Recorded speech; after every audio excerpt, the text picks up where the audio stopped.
হেফাজত ইসলামের যে মহাসমাবেশ সেটি এখন সোহরাওয়ার্দী উদ্যানে হচ্ছে। আমরা সরাসরি যুক্ত রয়েছি সোহরাওয়ার্দী উদ্যান থেকে। আপনারা দেখছেন যে সোহরাওয়ার্দী উদ্যানের বর্তমান যে দৃশ্য, যেটি দেখা যাচ্ছে যে হেফাজত ইসলাম পূর্ব ঘোষিত কর্মসূচির অংশ হিসাবে তাদের এই সমাবেশটি হচ্ছে সোহরাওয়ার্দী উদ্যানে। আমরা ঠিক সোহরাওয়ার্দী উদ্যান থেকে সরাসরি যুক্ত রয়েছি। আমার দেশ থেকে আশরাফুল আমিন।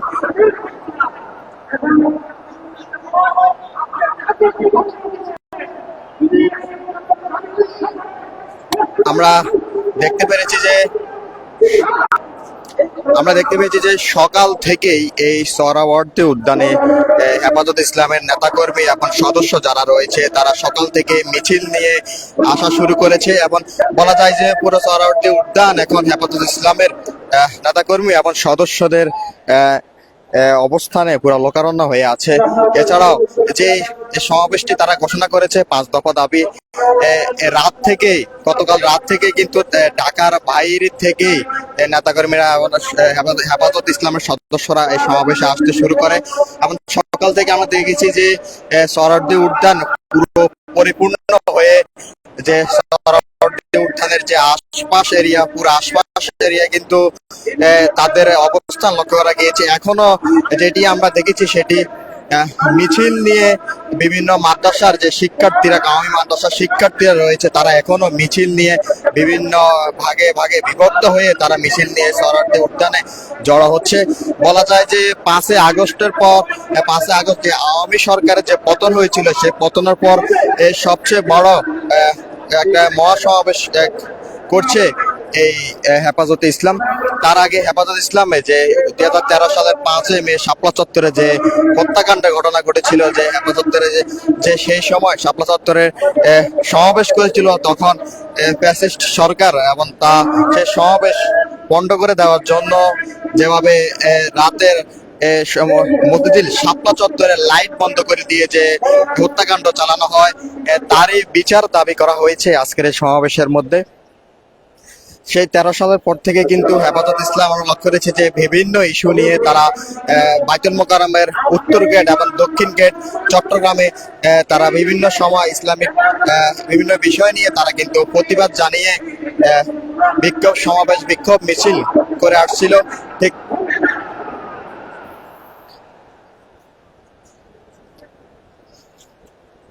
তারা দেখছেন যে বর্তমান সোহরাওয়ার্দী উদ্যানের যে চিত্র দেখা যাচ্ছে, হাজার হাজার হেফাজত ইসলামের নেতাকর্মী এবং সদস্যরা এই সোহরাওয়ার্দী উদ্যানে এই সমাবেশে এসে অবস্থান করছে।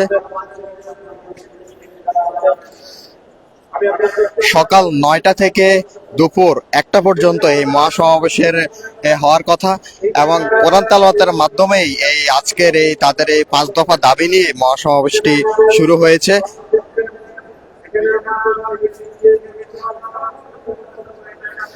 তাদের যে দাবিগুলো, সেই দাবিগুলো হচ্ছে যে নারী বিষয়ক যে সংস্কার কমিশন এবং এর প্রতিবেদন বাতিল করতে হবে। হেফাজত ইসলামের মতে এই কমিশনের সুপারিশগুলো কোরআন এবং সুন্নাহ বিরোধী। দ্বিতীয় দাবিটি হচ্ছে সংবিধানে আল্লাহর উপর পূর্ণ আস্থা ও বিশ্বাস পূর্ণ বহাল। হেফাজত ইসলাম দাবি করছে যে সংবিধানে বহুত্ববাদের পরিবর্তে আল্লাহর উপর আস্থা ও বিশ্বাস পূর্ণ বহালের তারা দাবি করেছে। এছাড়া তাদের যে তৃতীয় দাবি, হেফাজতের নেতাকর্মীদের বিরুদ্ধে দায়ের করা সব মামলা প্রত্যাহার করতে হবে। আওয়ামী সরকারের সময় যে মামলাগুলো হয়েছে হেফাজত ইসলামের নেতাকর্মী এবং সদস্যদের নামে, সেই সব মামলাগুলো তারা অতি দ্রুত প্রত্যাহার করার দাবি জানিয়েছে। এছাড়া তাদের অনেক নেতাকর্মীর সাথে আমরা এখানে আসা নেতাকর্মীর সাথে আমরা কথা বলেছি, তারা জানিয়েছে যে 5 আগস্ট আওয়ামী সরকারের পতন হলেও ঠিক এতদিন হয়ে গেল, এখন পর্যন্ত তাদের সেই মিথ্যা মামলাগুলো এখন পর্যন্ত প্রত্যাহার করেনি। তারা জানিয়েছে তাদের দাবির মধ্যে এই আরেকটি মূল দাবি হচ্ছে যে এই যে মামলাগুলো হয়েছে সে মামলাগুলো অতি দ্রুত প্রত্যাহার করতে হবে এবং 2013 সালে শাপলা চত্বরের ঘটনার যে বিচার, তাদের সেই সময় যে হত্যাকাণ্ড হয়েছিল, হত্যাকাণ্ডের সময় উল্টো যে তাদের উপরে যে মামলা দেওয়া হয়েছিল সেই মামলাগুলো প্রত্যাহার করতে হবে। এছাড়াও 2013 সালে শাপলা চত্বরে যে হত্যাকাণ্ড ঘটনা ঘটেছিল সেইটিরও তারা ঘটনার বিচার দাবি করেছে। এছাড়াও তারা ফিলিস্তিন ও ভারতে মুসলিম নিপীড়ন বন্ধের দাবি জানিয়েছে এবং আন্তর্জাতিকভাবে মুসলিমদের উপর তারা নিপীড়নের প্রতিবাদও জানাচ্ছে। তাদের এই সমাবেশে উপস্থিত থাকবেন হেফাজত ইসলামের আমির আল্লামা বাবুনগরী। এছাড়াও দেশের বিভিন্ন জেলা থেকে সাধারণ মানুষ, ওলামা মাশায়েখ, মাদ্রাসার শিক্ষার্থী ও পেশাজীবীরা তাদের এই সমাবেশে অংশ নেবে বলে তারা জানিয়েছেন। সমাবেশটি সফল করতে তারা পূর্ব ঘোষিত কর্মসূচির অংশ হিসাবে তারা সারা দেশে কিন্তু সফর এবং প্রচার প্রচারণা চালিয়েছিল। হেফাজতের নেতাকর্মীরা, এখানে আসা নেতাকর্মীরা তারা জানিয়েছেন তাদের এই কর্মসূচির পেছনে কোনো রাজনৈতিক উদ্দেশ্য নেই, বরং এটি ধর্মীয় ও সামাজিক দাবির ভিত্তিতে আয়োজিত। তবে আমরা সমাবেশ স্থলের আশপাশ যেসব এরিয়া রয়েছে সেই সব এরিয়া আমরা লক্ষ্য করেছি যে আইন শৃঙ্খলা বাহিনীর সদস্য মোতায়েন রয়েছে এবং নিরাপত্তা ব্যবস্থা ব্যাপক জোরদার রয়েছে।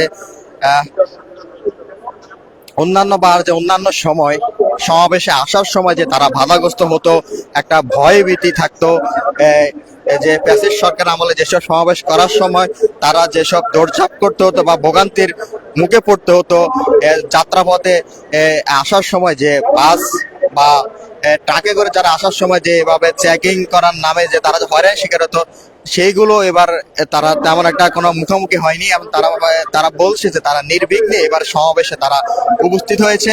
তাদের দাবি একটাই যে অন্তর্বর্তী সরকারের কাছে তাদের এই দাবিগুলো নিয়ে তাদের এই সমাবেশ। এই হেফাজত ইসলামের যে সমাবেশে উপস্থিত থাকবেন হেফাজত ইসলামের আমির আল্লামা বাবুনগরী, এছাড়াও থাকবেন মাওলানা মামুনুল হক, এছাড়াও থাকবেন মাওলানা জুনাইদ আল হাবিব, মাওলানা এনায়েতুল্লাহ আব্বাসী সহ যে হেফাজত ইসলামের যে জাতীয় নেতৃবৃন্দ রয়েছে সেই সব নেতৃবৃন্দরা এই সমাবেশে উপস্থিত থাকবেন।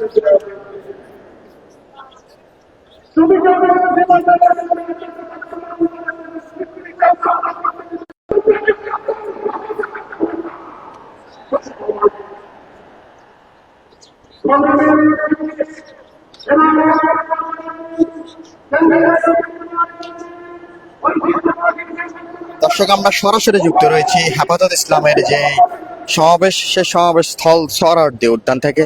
পুরো সোহরাওয়ার্দী উদ্যান কিন্তু ইতিমধ্যেই সকাল হওয়ার সাথে সাথেই নেতাকর্মী এবং হেফাজত ইসলামের সদস্যদের নেতাকর্মীদের আনাগোনায় পুরো পরিপূর্ণ হয়ে যায়। ঠিক তার বাহিরেও যে ঢাকা বিশ্ববিদ্যালয় এরিয়া, সোহরাওয়ার্দী উদ্যানে যে আশপাশ এরিয়াগুলো রয়েছে, রমনা পার্ক, হাইকোর্ট প্রাঙ্গণ, পুরা এরিয়ায় কিন্তু হেফাজত ইসলাম নেতাকর্মীদের অবস্থানে এখন পরিপূর্ণ হয়ে আছে।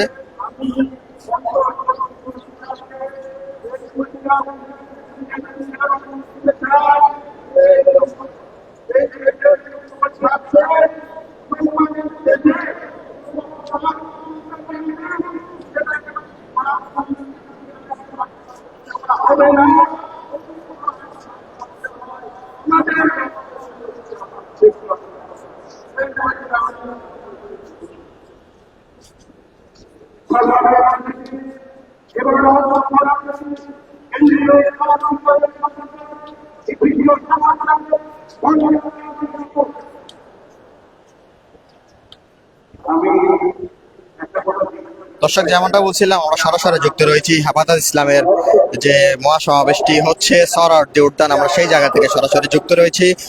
হেফাজত ইসলামের আজকের এই সমাবেশটি হচ্ছে 4 দফা দাবি নিয়ে। তাদের এই 4 দফা দাবিগুলো হচ্ছে যে অন্যতম দাবি তারা জানিয়েছে যে নারী সংস্কার যে কমিশনের যে সুপারিশগুলো করেছে সেগুলো বাতিল দাবি জানিয়েছে। বাতিল দাবি জানিয়ে তারা 4 দফা যে দাবি জানিয়েছে, প্রথমত হচ্ছে নারী সংস্কার কমিশনের প্রতিবেদন বাতিল করা, সংবিধানে বহুত্ববাদের পরিবর্তে আল্লাহর উপর পূর্ণ আস্থা বিশ্বাস পূর্ণ বহাল করতে হবে। তৃতীয় তাদের যে দাবি, হেফাজতের নেতাকর্মীদের বিরুদ্ধে দায়ের হওয়া সব মামলা প্রত্যাহার ও শাপলা চত্বরের কথিত হত্যাকাণ্ড সহ সব গণহত্যার যে ঘটনা ঘটেছিল এই বিগত 17 বছরের ফ্যাসিস্ট সরকারের আমলে, সেই সব গণহত্যার বিচার করতে হবে। ফিলিস্তিনে যে ইসরায়েলি গণহত্যা চালাচ্ছে, ইসরায়েল যে হামলা চালিয়ে সেখানে নির্বিচারে শিশু থেকে শুরু করে সকল বয়সের মানুষ যে হত্যা হচ্ছে, নির্যাতন করা হচ্ছে, সেটির বিরুদ্ধে তারা প্রতিবাদ জানিয়েছে। এবং ভারতে যে মুসলিম নির্যাতন এবং গণহত্যা নিপীড়ন হচ্ছে, মুসলিমদের অধিকার হরণ নিয়ে যেসব ঘটনাগুলো ঘটছে সেগুলো বন্ধে সরকারকে ভূমিকা রাখতে হবে। এই 4টি দাবি নিয়ে হেফাজত ইসলাম এই সমাবেশটি করছে সোহরাওয়ার্দী উদ্যানে। এটি সকাল 9টা থেকে শুরু হয়েছে, 9টা থেকে শুরু হয়ে দুপুর 1টা পর্যন্ত সমাবেশটি হওয়ার কথা রয়েছে। তবে রাত থেকে হেফাজত ইসলামের নেতাকর্মী, হেফাজত ইসলামের সদস্যরা, মাদ্রাসার শিক্ষার্থীরা রাত থেকে এই সোহরাওয়ার্দী উদ্যানে আসতে শুরু করে। ঠিক সকাল হওয়ার সাথে সাথে পুরো সোহরাওয়ার্দী উদ্যান হেফাজত ইসলাম যে নেতাকর্মীরা রয়েছে তাদের সদস্যদের অবস্থানে পুরা লোকারণ্য হয়ে যায়। আমরা দেখেছি যে সোহরাওয়ার্দী উদ্যানের আশপাশ যেসব এরিয়া রয়েছে সেই সব এরিয়া রাস্তার মধ্যে এখন হেফাজত কর্মীরা অবস্থান করছে। এখনো বিভিন্ন জায়গা থেকে, ঢাকার বাইরে থেকে যেসব সদস্যরা রওনা দিয়েছিল তারা এখন ঢাকায় এসে পৌঁছেছে এবং মিছিল নিয়ে ঢাকায় প্রবেশ করছে।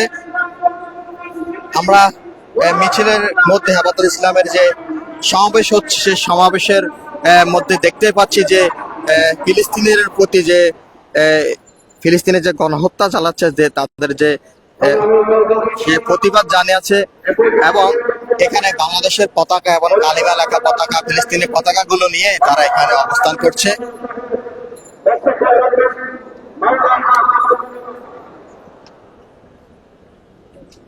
দর্শক, আমরা এতক্ষণ সরাসরি যুক্ত ছিলাম হেফাজত ইসলামের যে 4 দফা দাবি নিয়ে সমাবেশ সোহরাওয়ার্দী উদ্যান থেকে সরাসরি। এ ছিল সর্বশেষ পরিস্থিতি।